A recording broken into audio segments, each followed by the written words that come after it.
I'm Bridget from Felt by Bridget. What I want to do in this short video is to show you a little bit of my hat world, how I make the hats, a bit of the process, how I twiddle about with them.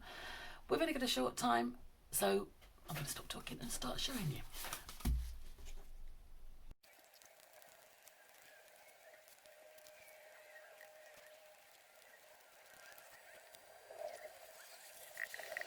Annoyingly, we had a little bit of a blip there because I thought I'd pressed record and I hadn't. I'd pressed stop.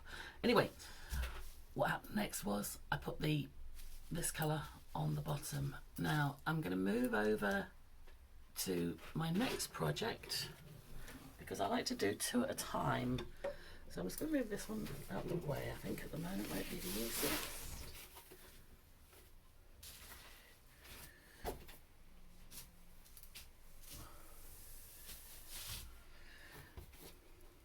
And now I'm going to do this one. The reason I wanted to do this one is it's a really interesting layout.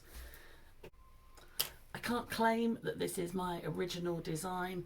The process came from a lady called, oh gosh, I can't remember, is Irina, I have no idea how to pronounce her surname.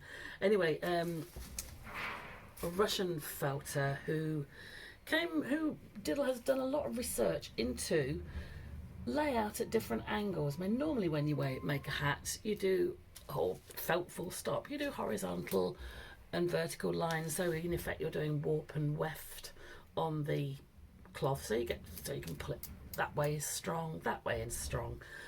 What she and a lot of other Russian felters, this isn't just her exclusively, started looking into was laying out at an angle. There's an awful lot of very interesting things done like this on herringbone layouts, on finer work, on finer Nuno felting, that gives a really nice fluid drape to the work.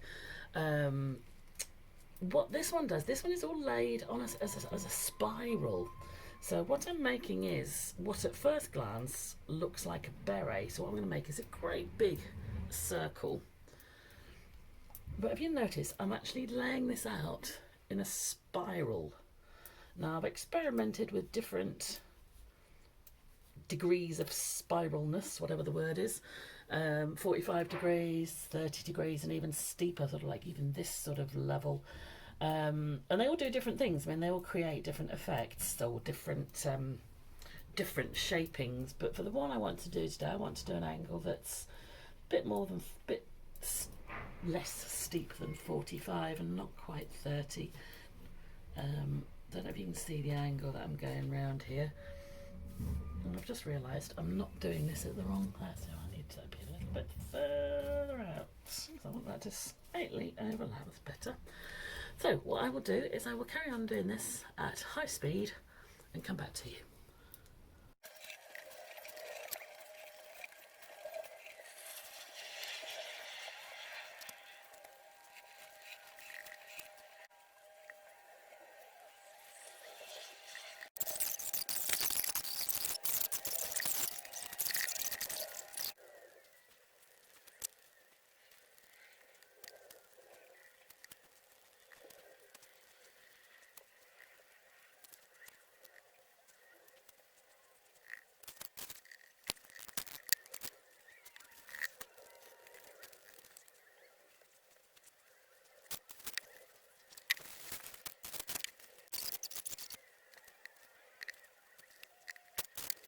Okay, finish rolling all this up into a large sausage of bubble wrapness, and gently, to start with, just rock this forwards and backwards 100 times.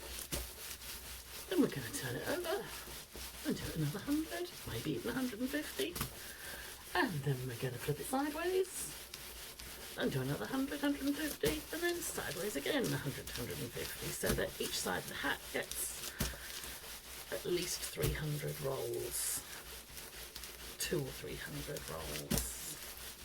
Okay, I'm going to do this for 10-15 minutes, so I'll switch off and come back.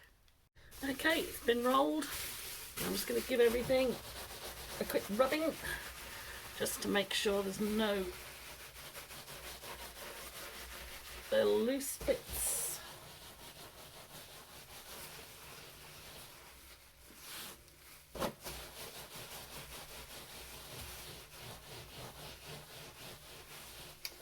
Okay, right, so what we have now here is, got to put both sides, huge, great big, well, if you can imagine it, mega beret.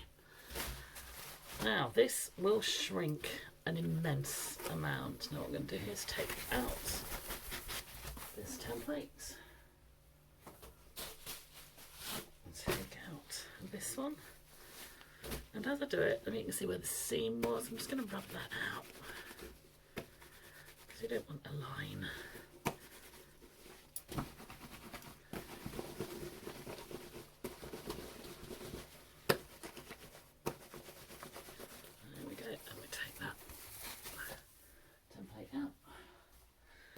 Turn that way around, you can see how that is. As I tell many people, and when they say, how do you make hats? I say, you make a great big wet tea cosy and then you shape it. Now at the moment these are far too big. There's no shrinkage going on. At the moment what's happened is the fibres are all just they're clinging to each other. It's fairly, I can do a gentle tug like that, but I wouldn't want to tug much harder than that because it would come apart. What it needs now is a lot more friction. Again, this is where all felt makers have different methods. Some people are droppers. I like a bit of gentle dropping to start with, I have to be honest. A little bit of gentle dropping, not throwing, just a little bit of gentle dropping, so it's just working under its own weight. I don't like to do this too long, because I don't like the cobbled effects that it gives. I like my felt to be smooth. But that's me, that's a personal thing. Lots of people are droppers and thumpers and chuckers. I'm a rubber and a roller. I prefer to do it by friction. And as you rub, you also stretch. So you're constantly moving it, you're moving it about. But as I'm pushing that way, I'm also stretching slightly this way so that the felt stays nice and smooth. Now, what I also do, I don't know if you realise I'm still doing this on the bubble wrap because there's just enough friction in the bubble to jiffle this about, but without braid it. But what I do find very useful is this tool. And if I get my thimbles out, I can play you a tune. But no, a washboard. Again, I usually do this over the sink and do it with warmer water. But it's the same principle of rubbing this against this surface. And you're gliding rather than rubbing. It's not intense rubbing, it's more of a glide. And again, as I'm going forwards, I'm also pulling sideways. And I keep moving all directions. Okay, I'm going to do this probably for another half an hour, so I'll come back to you. Okay, just so you can see what's happened on the shrinkage front. This was our original size. Remember that hole that was in the middle? Well, that's now that.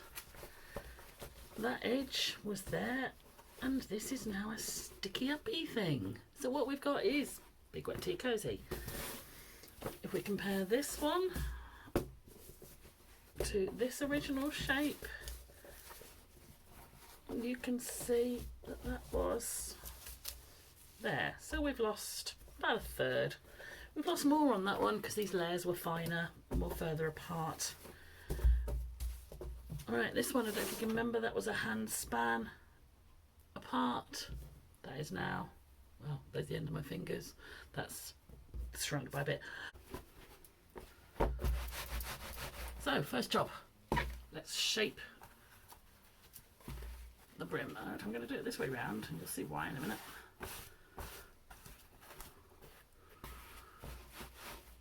Right. Now, at this stage, my felt is tough. If you can see here, look, I can pull that down. It is tough. So I've got my shape.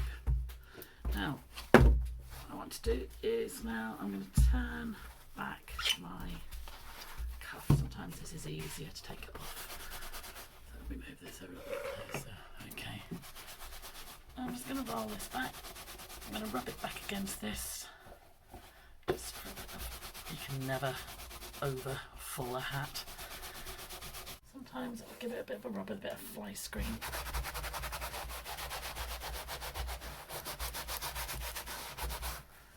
There we go, better.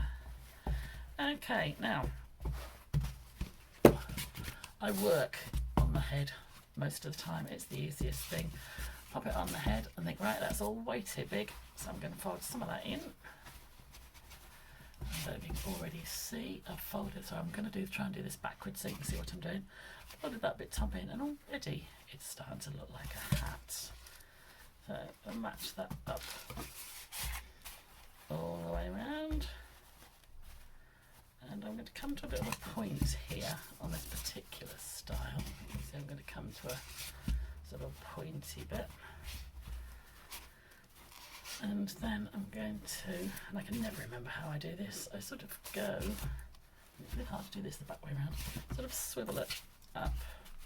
So we've got a bit of a, that goes up, that's it.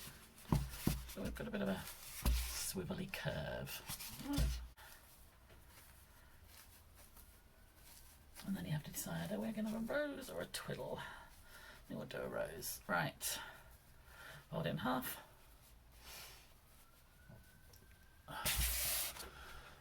I'm going to move around a bit, fold it in half and turn it around like an ice cream cone. And as you're turning your ice cream cone around, you sort of squish out all your little bits till you've got a funky little flower. Now some. There we go. There we go. Pop a pin in there. And there we've got the little flower, which will sit in there, like that. Obviously that's got to dry. When that's dry, I'll put a hat pin on that, or I'll sew it in. I haven't decided yet. Sometimes on these shape hats, it's easier to sew them in and make them part of the structure. So that's that one. Don't go away, I'll be back with the other. Okay, now to have a look at hat number 2. As you can see, we've got rather an interesting dome shape now. And you think, okay, so how are we going to turn this into a brimmed hat? Well, what we do is we push this through the hole. And what we've got is a hat with a brim.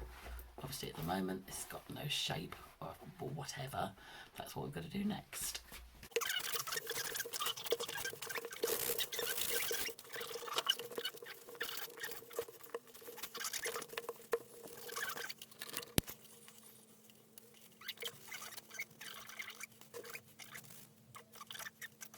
Okay, thank you for watching my videos. If you've got any questions, get in touch. All my contact details are on the Yarndale website, or indeed my own website, or indeed just Google me, you'll find me. Bye!